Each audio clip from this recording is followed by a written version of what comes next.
Did you know that taxpayers subsidize the Amtrak train that runs between Eugene and Portland?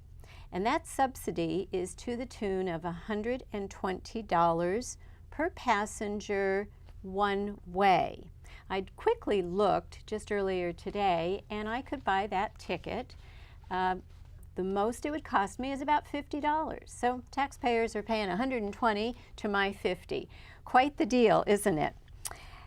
Now ODOT is asking the legislature for $10.4 million to operate in this next fiscal year.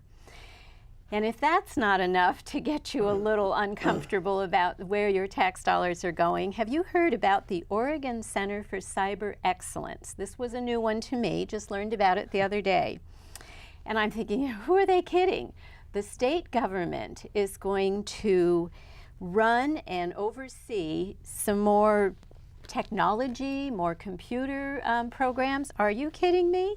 I'm certain that most everyone has not yet forgotten about Cover Oregon and the millions of dollars that were wasted there and nobody was able to sign up.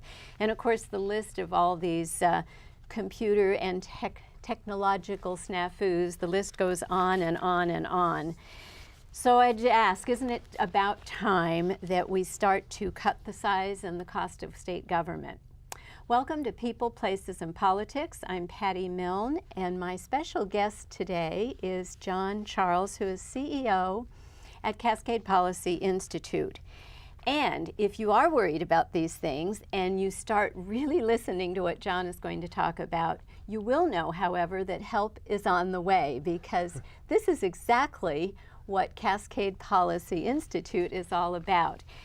Cascade Policy Institute has been bringing forward some great ideas, doing the research behind it, and presenting really workable solutions since 1991. That's correct. That's correct. So again, John, I want to just introduce you briefly to our viewers here, so as they listen to what our discussion is all about, they know that you have been the CEO with Cascade Policy Institute since 2004, and Cascade is a free market think tank working to promote individual liberty, economic opportunity, and personal responsibility. And those are all qualities and traits that I've always been working toward myself. You joined Cascade in 1997 as an environmental policy director. And your research has also focused on transportation, land use, energy, and free market environmentalism. And prior to joining Cascade, you were the executive director of the Oregon Environmental Council for 17 years. John began his career in 1977 as executive assistant environmental with the Environmental Defense Fund in New York City. John has a bachelor's from the University of Pittsburgh and an MPA from Portland State. One of the things, and I've known you going way back to the beginning of your career with Cascade Policy, but one of the things I didn't know about you is, but I'm not surprised at all, of your involvement in numerous Portland sports leagues and your recent hike. So with that, John, your involvement and the work that Cascade Policy does, the research you do, I especially wanted you to talk today about some of these transportation issues and where we are and where we're going with that, because that matters to everyone, regardless of party or philosophical difference. But I know you also are so involved in numerous things, policies. So let me back up first to this issue of this Amtrak train and talk a little bit about that first before we delve into some of these other issues. Yeah, Patty, I guess I should first point out that what you and I would commonly call this Amtrak train from Eugene to Portland is actually not run by Amtrak. It used to be. But right now, the only Amtrak train in that corridor goes from Los Angeles up through Portland. I think it's the Coast Starlight, and that's once a day. So the train in question is actually owned by the Oregon Department of Transportation, ODOT, and it's a Eugene to British Columbia run, and that's a joint venture between WashDOT and ODOT, and the states basically bear all responsibility for it because Amtrak has offloaded these shorter lines. So it is a heavy rail system. If you see it go by here in Salem over by 12th Street, you might assume it's an Amtrak train, but actually it's an Oregon train. And like many things that go wrong in the legislature, it started with a nice idea and a small amount of money, and 20 years later, it still sounds like a nice idea, but it's a lot of money. Since 1994, Oregon has spent $300 million taking over this line and upgrading it and now buying several train sets. And yet, as you mentioned earlier, the all-in subsidy per boarding for that run is $120. By comparison, the subsidy for the Portland to Seattle run, I am told by WashDOT, is $29 a boarding. The subsidy for most buses and trains up in Portland is between a couple dollars and maybe $14 a boarding. So that gives you some perspective. So ODOT has asked for $10.4 million to continue to operate it, but actually the Democrats who are co-chairing Ways and Means, as of recently, the whole session, unless it's changed in the last couple of days, have only agreed to $5 million. And ODOT is basically saying if we don't get the full 10, we can't operate it, and we'd have to shut it down. So it's the kind of the classic standoff.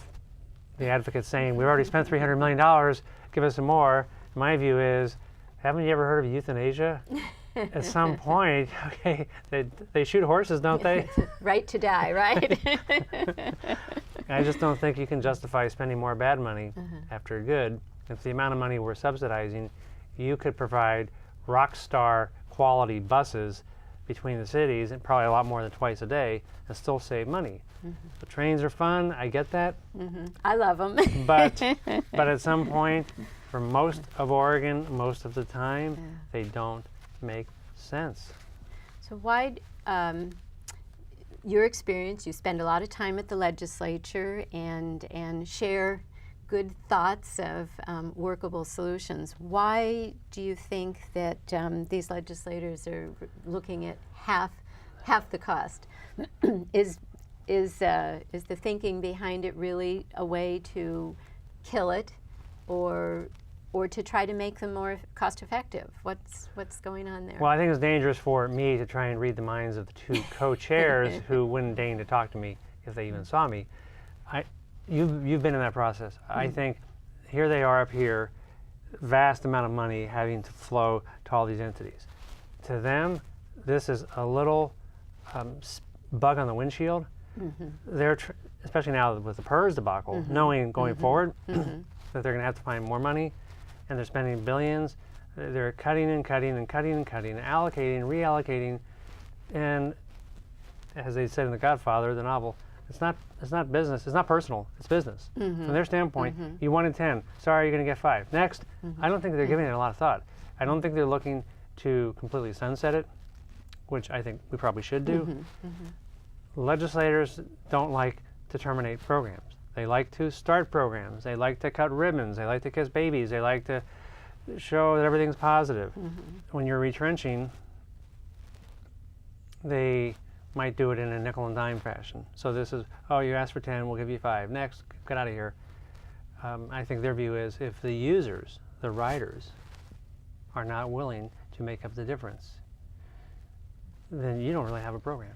And I would say that is right, that if you can't get some of that made up by users, and the users are telling you this program is literally worthless to us. So the future of that, we will have to wait and see. Yes. Yeah. So other areas of transportation that I think are quite fascinating right now is you had written something about the demise or the problems within up in the Portland area. Also I'm losing my train of thought here. Their whole transportation system. Well, they're basically stuck in gridlock. Right. And we only have 2 bridges across the Columbia River. We've had only 2 since 1982 when the Glenn Jackson Bridge opened. There are virtually no new highways being built. It's kind of pathetic that the Newburgh-Dundee bypass, which is just right now a 4-mile, 2-lane road, is being described as the first new highway since I-205 opened in 1982. Thinking, wow, how much has the population grown since 1982? And of course, I-205 was an actual interstate highway. And now we're down to celebrating a 4-mile, 2-lane road. Look, I don't care how much you like bicycling, walking, skateboarding, and I'm in favor of all those things. 99% of all trips taken in this state are taken on a road. A road is inherently a multimodal facility that accommodates big trucks, little trucks, probably bicycles, cars, emergency service vehicles. Everything relies on the ubiquitous road system. And under every governor since Ficatilla left, it's been a very clear and strategic decision to starve the road system. Cut off the oxygen supply, don't build more highways, also don't expand urban growth boundaries very much, if at all, and just try and cram and stack and pack and congestify regions. That's not an accident. That's the strategy. It has been And for a long time. It will not work. It is not working. Drives me crazy too, all these, you feel like a rat in a maze, all these concrete barriers, and the roads keep getting narrower and narrower. Now, I love bicycles too, and we want bicyclists to be safe, but it seems like the bicyclists are becoming more of a priority than the cars. And of course, we still have large cars, big pickups. And some of these barely fit onto the road, yet the bicycle lane seems to get bigger, and sidewalks are generous in a lot of places. So it is, it's very intentional what they're doing. Right. And it's isolating a lot of people and eliminating that freedom of movement that we all cherish so much. And it's going to be interesting where it goes. Along with the Amtrak information that I just became aware of, thanks to your more recent newsletter, the other that I had lost my thought for a moment is TriMet and the problems that they are having. And I'm fascinated with, you look at these public transportation systems and being very unaffordable. And then more recently in the news, not just here in Portland, but nationwide, is the Uber, and there are other brand names of a more free market system. So there's something going on here that the ordinary person, if you really look at it, it's pretty easy to see that the private system, a free market, I'm going to make my car available, give me a call, I'll come pick you up, and yet the bureaucrats, if you will, well, we have to tax them, we have to license them, we have to make sure they have all this special insurance. There's a real tug of war going on right now, would appear. Can you talk about that a little bit, these two systems competing with each other? It's amazing to me that Uber didn't even exist about 6 years ago, and now is a $35 billion capitalized company that's operating all around the world and is breaking down taxi cartels everywhere, but can also challenge transit monopolies. And I'm very much in favor of what I call the Uberization of the transport economy. We need much more private investment, much more market-driven demand, much more satisfying of consumers, and much more door-to-door convenient, timely service, instead of saying you have to change your life to satisfy the bus or the train.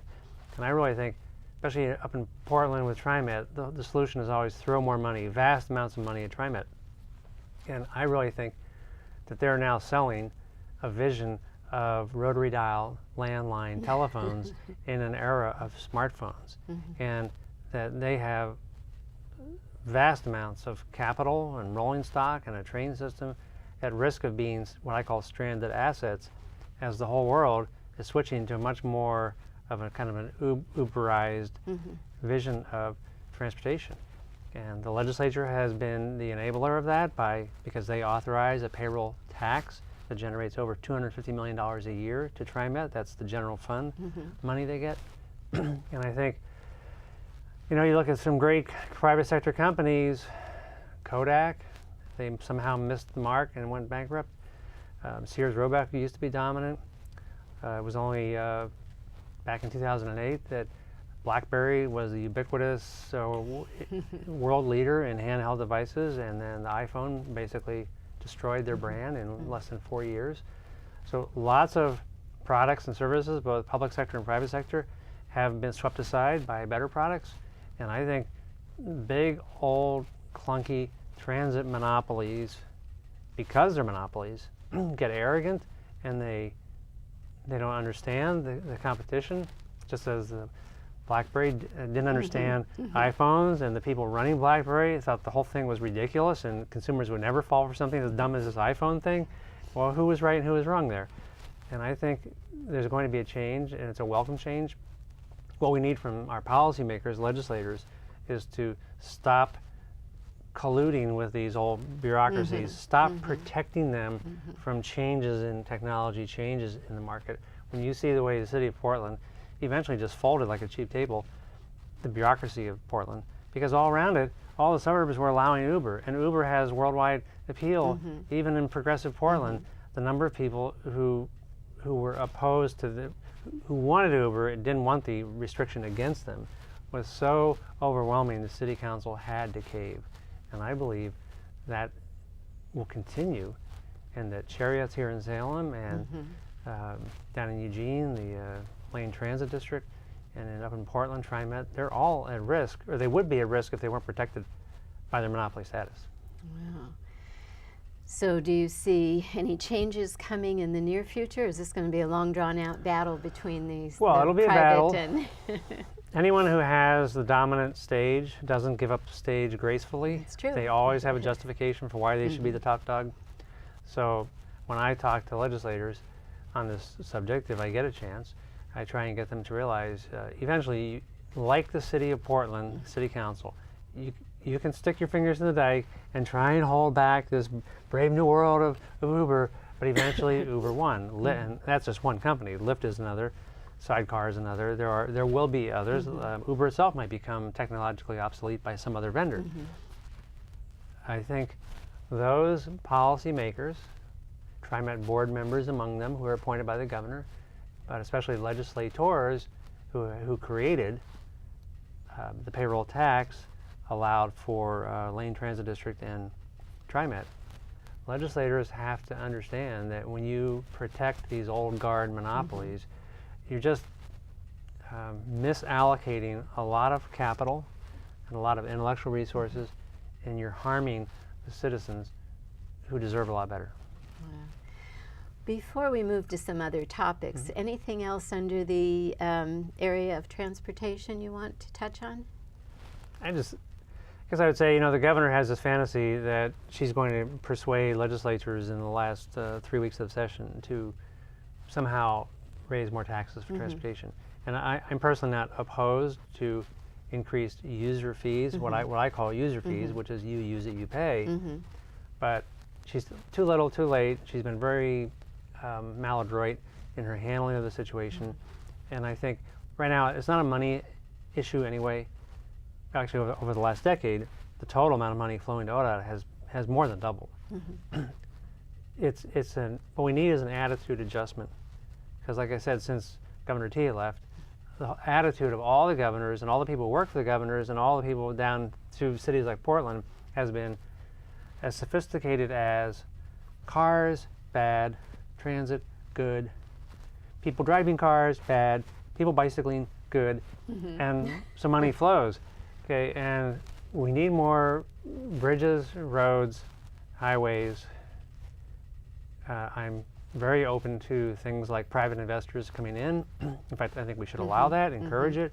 Private electronic tolling peak hour pricing, lots of financial instruments that are used elsewhere, but the vision has to be to enable mobility, to allow us the freedom to get around, to recognize that the energy used in a car has been diminishing over time, the air emissions has been diminishing over time, the accident rate, the fatality rate has been diminishing over time.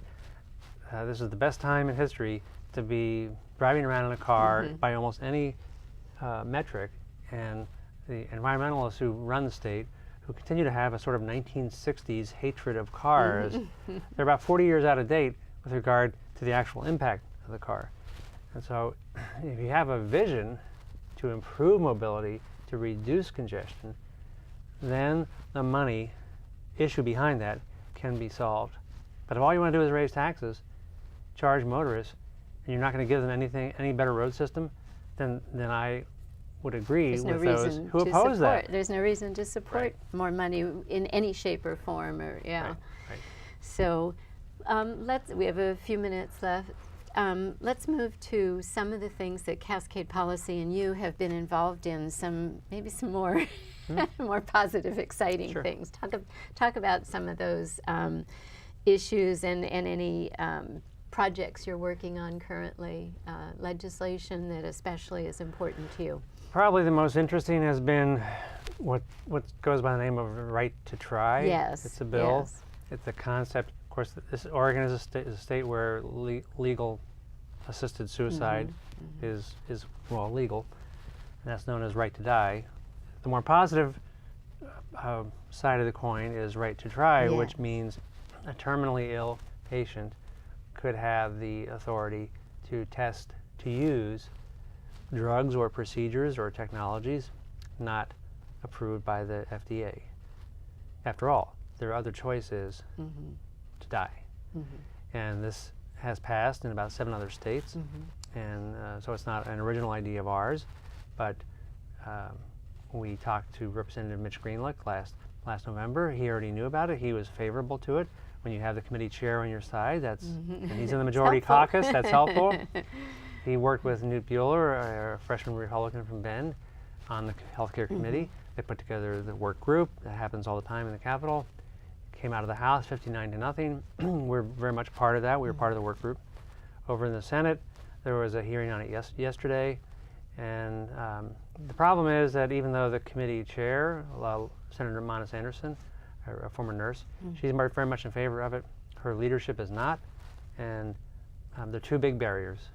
Senator Steiner Hayward and Senator Bates, they're both doctors, and they don't like the idea of people making decisions for themselves. But let me stop you right there. However, and I don't know if this is true of these 2 individual doctors, as you mentioned earlier, in Oregon we have assisted suicide, and doctors rallied around that, and it's your choice. You can end your life.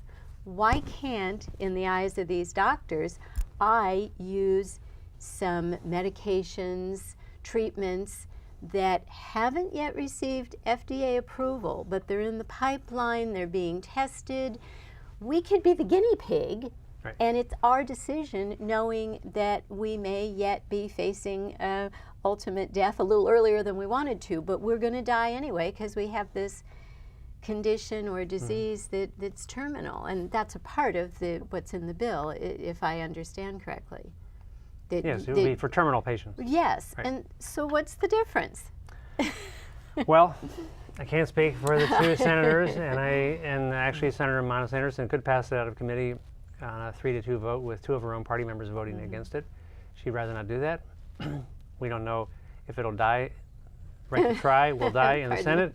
Senate. There are enough floor votes for it, so it's an internal kind of issue. But not to pick on doctors, but in my experience over 35 years in the Capitol, people who are really highly educated and are in elite professions, where maybe they've been the smartest person in the room for as long as they can remember, they tend to favor central planning schemes. They tend to think they can run your life better than you can. There is a tendency sometimes, and so the fact that 2 doctors would be opposed to it because they think they know what's best for you. Doesn't totally surprise me. My own view is I think they should just express that objection. They should vote no, and then they should step aside. The bill should pass. It should be on the governor's desk. People will be happy, and you don't need every vote. You just need 31 and 16 and plus 1, right? Yeah. Well, your point is a good one, and it is, again, having had the experience and the pleasure of serving in the legislature, you're not going to agree with everything, and you may have some very strong personal reasons to be opposed to something, as you've just expressed. But if you know the votes are there, you put your position out there, your constituents and the whole world can know why you're voting no, but let it go. Right. Let it go. And this is... I think that is what will happen. I hope so. A 59-0 vote in the House and then having the bill go nowhere in the Senate is a little hard to explain when someone points that out. So I think your point is well taken. You state your objection. It's a matter of conscience. You put your no vote and you move on. Let the thing go. There are other fights to fight. Right, right. So I think that will pass, and we'll be pleased. Good, It's not a huge thing, but it's huge to the people it affects. Well, to me, that someone is offering themselves to use this treatment before it's been finally approved can maybe it doesn't save their life because they're already at the point of a terminal illness, but it can save, who knows, maybe thousands of other lives because they've allowed it to be experimented on them. I think to me, it's along the lines of being a donor, you know, an organ donor. But anyway, anything else, some other good news, a piece of legislation that you're feeling good about in this difficult session? No, not really. Oh dear. That's why I'm not in the building that much anymore. Most of what I thought was good, what wasn't going to go anywhere, and what you see now is the constant expansion of the welfare state, constant expansion of the regulatory state. You have people who are drunk on the power. They know they can get almost anything passed, and that's what they do. So I would just say there's a tendency for people to overreach. I've seen it in both parties. It's not just a Democratic thing. You give people a gavel, you give them the power to tax and regulate, and they find that's pretty comfortable. They enjoy it. And so I think we're just going to have to get through this session, gavel it down, go home, and maybe the voters will have a different point of view next time. The expression power corrupts, absolute power corrupts absolutely. So, and it does appear that that's what, I mean, they're passing, as you say, this leadership is making decisions with no regard to any consequence, and there may not be a consequence because of how the voters' feelings at this particular time in history here in Oregon. So we have just a couple of minutes or a couple of seconds left. John, give the viewers contact information for Cascade Policy Institute, direct them how to get more information, and talk with you if you're available. We're in our 24th year. We have a robust website. It's cascadepolicy.org. We are Oregon's Free Market Research Center, and we're happy to accept inquiries and financial support if people are so inclined. Good, and I would encourage people to do that. Thank you so much for being my guest today. All right, I've enjoyed it. Thanks, Patty. Thanks.